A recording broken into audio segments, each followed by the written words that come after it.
This is a true cost of ownership analysis comparing three 2026 RAV4 powertrains. We've got the hybrid, the plug-in hybrid, and the fully electric. Now I know the fully electric version is not technically a RAV4, it's called the BZ, but dimensionally, it is essentially a fastback RAV4. And I'm gonna throw in one more vehicle at the end, sort of a curveball surprise. Now, if you haven't watched episode 1, here's how this works. I use 5 line items for every vehicle in this series. 1, the on-road purchase price after all taxes and rebates. 2, fuel or energy, including home charger install for any plug-in vehicle. 3, insurance for each of them over 5 years. 4, maintenance and tires, again 5 years, 100,000 kilometers. And 5, the net depreciation, what you're actually going to lose when you sell. At the end, we're going to add them up, and that will be your 5-year true cost of ownership. Our parameters are Ontario, Canada, 20,000 kilometers per year, 5 years of ownership, homeowner with overnight charging, and gas at $1.55 a liter, which is Ontario's 5-year rolling average. Now those are my parameters, but this format works for any country or any car you might be cross-shopping. Because I built a free calculator, it's in the description. Go ahead and download it, open it, plug in your own electricity rate, your own gas price, your actual mileage, and the math updates instantly. Because your numbers will be different from mine based on where you live. So enjoy. Now let's meet the vehicles. They are all-wheel drive models. Trims selected for the closest equipment match across the lineup. The RAV4 Hybrid XLE all-wheel drive, 236 horsepower, built at Toyota's plant in Cambridge, Ontario. And we've got the RAV4 plug-in hybrid, which is the SE all-wheel drive version, 324 horsepower combined, also built in Canada, same plant. And finally, the 2026 Toyota BZ XLE all-wheel drive, 338 horsepower, and I believe this one ships from Japan. Let's start with line item number 1, the purchase price. $41,300 for the HEV, $48,700 for the PHEV, and $53,300 for the BEV. That's a $12,000 spread from bottom to top. And that's before we do anything to those numbers. But MSRP is not what you pay in Ontario. Once you add the dealer fees, delivery, air conditioning charge, OMVIC fees, and 13% HST, the hybrid lands at just over $50,000, the PHEV lands at $56,000, and the BZ lands over $63,000 out the door. But then the incentives hit. The PHEV qualifies for the federal EVAP, Electric Vehicle Affordability Program, at the plug-in hybrid tier, which is $2,500 off at the point of sale. The BZ qualifies for the full $5,000 EVAP, and right now, Toyota is also stacking a $5,000 manufacturer incentive on top of that. So that's $10,000 in total. So total, after everything and incentives, we're looking at $50K for the hybrid, $56K for the plug-in hybrid, and $53K for the fully electric. I need to flag something about the Toyota incentive. It's $5,000 of manufacturer cash, which is discretionary. Toyota can pull this at any time.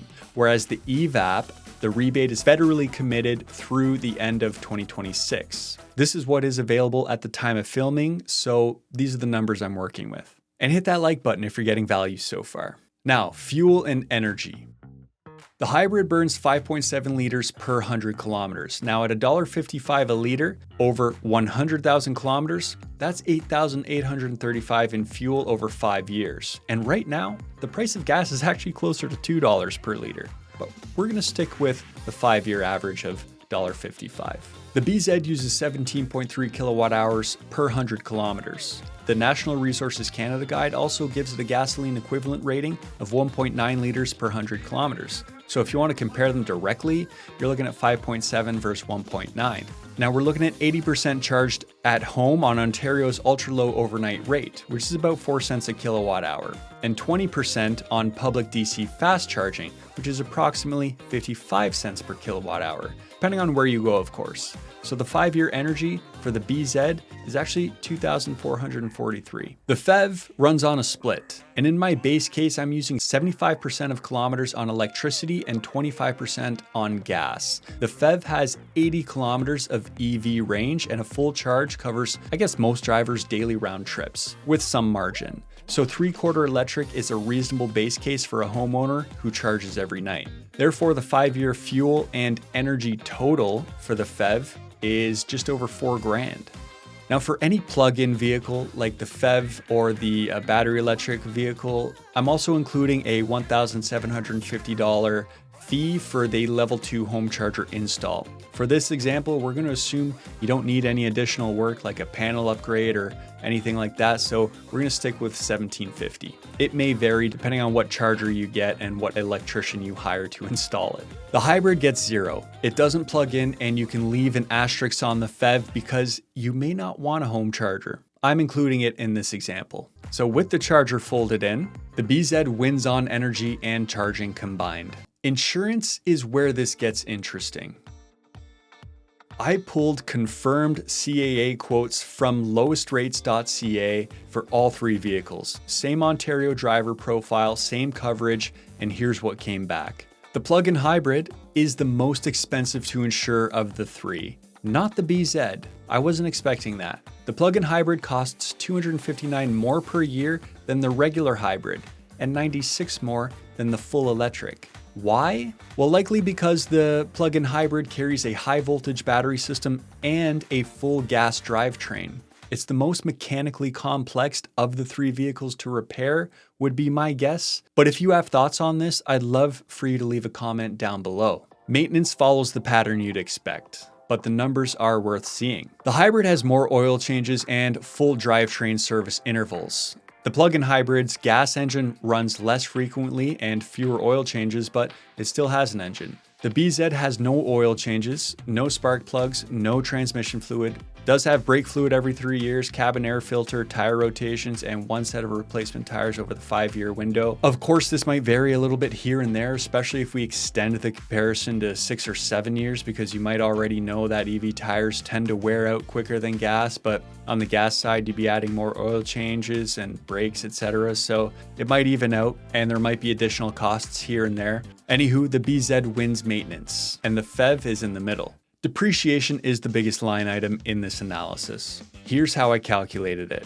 I take the original MSRP, not the on-road price, and not the price after rebates, and multiply it by the expected residual percentage at 5 years. For the hybrid, Toyota hybrids are among the strongest holding vehicles in Canada. I'm using 70% of the 41 MSRP, which leaves us with just under $29,000.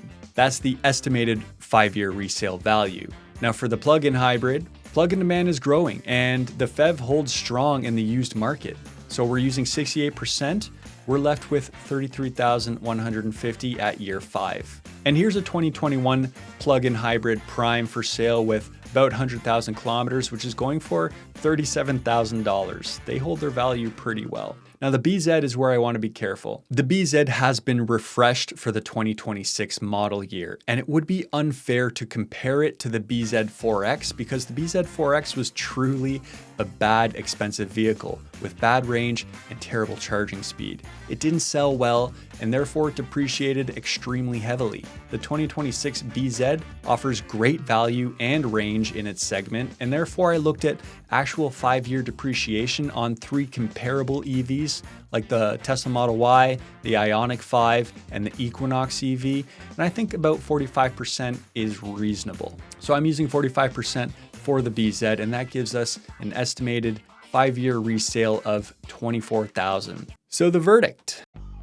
After 5 years, 100,000 kilometers, every cost included, the winner is the RAV4 plug-in hybrid electric vehicle, winning by $507. Now $507 over 5 years, that is the PHEV's financial advantage over the hybrid in the base case. Now before I folded in the charger, that number was actually $2,257. That $1,750 charger ate most of it. So if you're planning on just using your 120 volt outlet at home, then the savings are even more for the plug-in hybrid. Anyway, This is not a financial slam dunk for the plug-in hybrid. It's a near tie with the hybrid, and the choice between hybrid or plug-in hybrid is a buyer profile decision, not a clear winner-loser. The BZ lands $3,621 above the hybrid with the full incentive stack active. And the customer incentive timing risk I flagged earlier, just make sure you check their website because it could disappear at any time. And like and subscribe if you're getting value so far. So here's a few scenarios where the hybrid wins. The PHEV beats the hybrid in the base case, but there are 3 specific profiles where the hybrid wins clearly, and if any of these apply to you, then the numbers flip. Scenario number 1, maybe you don't own a home or you live in a condo or something like that. The plug-in hybrids can charge on public DC fast chargers, and I want to be clear about that, but here's the problem. At 55 cents a kilowatt hour, the math flips a little bit. Charging publicly costs more per kilometer than running the hybrid on gas. You're paying PHEV purchase price, PHEV insurance, and public charging rates that start to eliminate the fuel advantage. So the 5-year gap, the hybrid wins roughly by $3,000 to $5,000, depending on how much public charging you use. The PHEV only makes financial sense when you can charge at home. Scenario 2, maybe you don't hold the vehicle for quite 5 years. At a 3-year hold, the hybrid wins by a larger margin. The PHEV's fuel savings haven't had enough time to compound, and the charger cost is fresh. And you've held the vehicle through the highest depreciation years for both, so a short-term hold, the math favors the hybrid. Scenario 3, maybe you have a low annual mileage. The PHEV's fuel advantage is driven by how many kilometers you drive on pure electric range. So at just 10,000 kilometers per year, half of what we used for our calculations, the fuel savings narrow enough that the higher purchase price and insurance can't quite be recovered. And at 10,000K a year, the hybrid wins by roughly $2,600 over the 5 years. The common thread across all 3. The PHEV's financial case depends on you actually using the plug, driving enough kilometers to recoup the cost difference, and holding the vehicle long enough for fuel savings to compound. Now the BZ, it wins 0 scenarios in this analysis on pure 5-year economics. It's the best vehicle in the lineup in many ways, but on a strict 5-year true cost of ownership calculation, the incentive gap and depreciation math don't close, even with $10,000 in stacked incentives at the current rates. The only way the BZ surpasses cost of ownership in this example is if you extend the ownership cycle to 6, 7, maybe 8 years, then the fuel savings really start to compound. Quick reminder, before I get to the surprise, the true cost of ownership calculator I built last episode works for this video too. Every number you saw today is in there. Plug in your electricity rate, your commute, your hold period. If you're in Alberta, British Columbia, or you're paying more or less for gas, or if you drive 30,000 kilometers a year, the math updates for your situation, not mine. It's free, it's in the description, go check it out. If you're finding this video useful, consider subscribing. I publish a battery-bound video every week, and if you have a question about the methodology or a number you want me to defend, put it in the comments. I read them. Now for the surprise. I said at the top of this video there was one more vehicle. Toyota eliminated the gas-only RAV4 for 2026. If you walk into a Toyota dealer today and ask for a 2026 RAV4, every single one on the lot has some form of electrification. No exceptions. So I wanted to run the 5-year math on the 2025 RAV4 XLE all-wheel drive, the latest gas-only RAV4 available. Just to close the loop, at 8 liters per 100 kilometers, the gas RAV4 burns through $12,400 in fuel over 100,000 kilometers.